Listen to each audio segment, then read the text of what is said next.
Hello students, how are you all.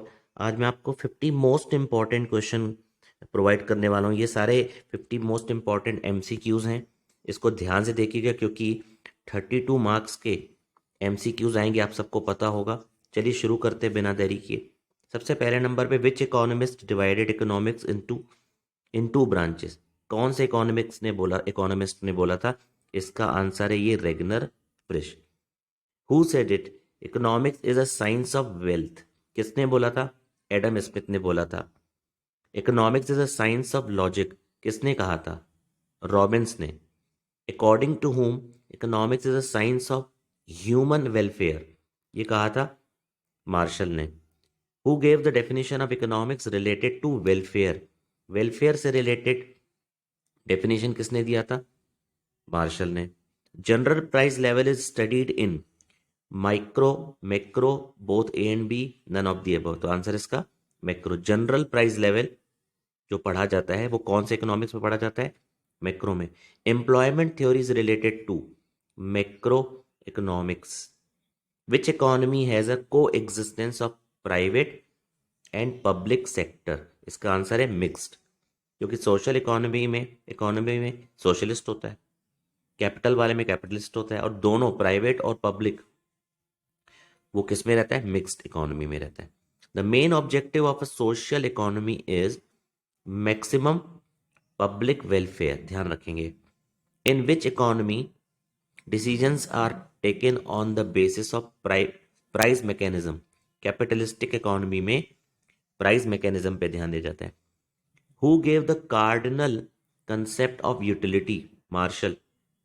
और जो ordinal था वो किसने दिया था? हिक्स ने। Which is the first law of Gossen? Law of diminishing marginal utility को बोला जाता है first law of Gossen. Law of equi marginal utilities called law of substitution. ध्यान रखेंगे, बहुत इंपॉर्टेंट क्वेश्चन है। When marginal utility is negative then total utility is. देखिए, अगर मार्जिनल यूटिलिटी अगर नेगेटिव होगी तो क्या होगा बताइए? टोटल यूटिलिटी क्या होगा? डिक्रीज होगा ना, स्टार्ट डिक्रीजिंग। इसके बाद according to the law of equi marginal utility the condition for consumer's equilibrium. A भी सही है, बी भी सही है, यानी आंसर का क्या होगा? Both A and B. Demand curve generally slopes downward from left to right. In which goods price falls does not make increase in demand? Necessity goods में क्या होता है? प्राइस अगर बढ़ भी जाएगा तो उसकी डिमांड में कोई चेंज नहीं होता है। The slope of the demand curve of normal good is positive. With rise in coffee price, the demand of tea rises. Which of the following is an example of complementary goods? T and coffee substitute है, ये नहीं हो सकता। Coke and Pepsi ये भी नहीं हो सकता, सब्सिट्यूट गुड्स है। राइस एंड व्हीट ये भी नहीं हो सकता। तो क्या होगा? None of the these. Which one of these is not an example of substitute goods? तो टी एंड कॉफी सब्सटीट्यूट होते हैं, कोक एंड पेप्सी भी सब्सटीट्यूट है, ink pen and ball pen भी सब्सटीट्यूट है, bread and butter complementary goods है। तो इसका आंसर है D. Law of demand states that dash dash relationship between price and quantity demanded. सीधा सा आंसर है इंक्रीज। प्राइस बढ़ेगा तो डिमांड गिरेगा, प्राइस गिरेगा तो डिमांड बढ़ेगा। इनवर्स रिलेशन है, नेगेटिव रिलेशन है। एक्सपेंशन इन डिमांड कर occurs due to fall in price of the given commodity. ठीक है, ये याद रखिएगा। एक्सपेंशन कब होता है? एक्सपेंशन यानी क्वांटिटी का बढ़ना। क्वांटिटी तभी बढ़ेगी जब प्राइस जो होगा वो फॉल करेगा।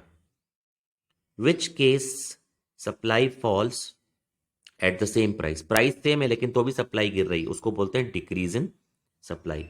विच one of the following is not an essential element of supply? देखिए, price of the commodity supply का ही एलिमेंट है, पीरियड ऑफ टाइम भी, क्वांटिटी ऑफ द कमोडिटी ये विलिंगनेस टू बाई, ये डिमांड का फीचर है, डिमांड का है ये। तो आंसर इसका सी। एट इक्विलिब्रियम प्राइस क्या होता है? इक्विलिब्रियम में क्या होता है? डिमांड एंड सप्लाई कर ऑफ कमोडिटीज इक्वल, यानी ये होता है, ये डिमांड कर हो गया, ये सप्लाई हो गया, ये यहां पर ये इक्वल होते हैं दोनों। The price of a commodity is determine by its cost of production. The statement is given by Ricardo. Following is not the feature of perfect competition. Large number and buyers and seller, ये तो feature है। Perfect knowledge भी feature है, uniform price भी feature है, restrictions feature नहीं है। तो ऑप्शन है C, a few big sellers is a characteristics of oligopoly. Under perfect competition each firm is a price taker. Indifference map refers to family of indifference curve. An indifference curve is always convex to the origin, क्योंकि ऐसे होता है। ठीक है, इसके बाद next point, the consumer is in equilibrium when marginal utility from a commodity equal to price of the commodity. If MUY equals to 20, MUX equals to 60, price of Y 4, तो answer क्या होगा? 12। इसका फॉर्मूला है MUX upon PX, MUY upon PY। तो यहाँ पर ये value आ जाएगी, पुट करेंगे तो answer 12। Utility in economics means want satisfying power. Where does the point of satiety lie? जहां पर जीरो मार्जिनल यूटिलिटी होता है। Microeconomics and macroeconomics both are complementary to each other. Macroeconomics focuses on all of the following except jute industry. देखिए, unemployment macro है, inflation macro है, aggregate demand macro है, jute industry macro नहीं है। If there is no change in demand for commodity X, इसको क्या बोलते हैं? Perfectly inelastic. If due to fall in the price of good X demand for good Y rises, the two goods are complementary goods.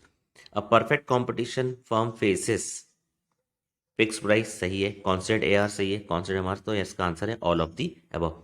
Which is a reason of change in demand? Change in consumer income, yes, ये भी reason है। Change in price of related good, ये भी reason हो सकता है। Population increases, ये भी रीजन हो सकता है, यानी ऑल ऑफ दी अबव।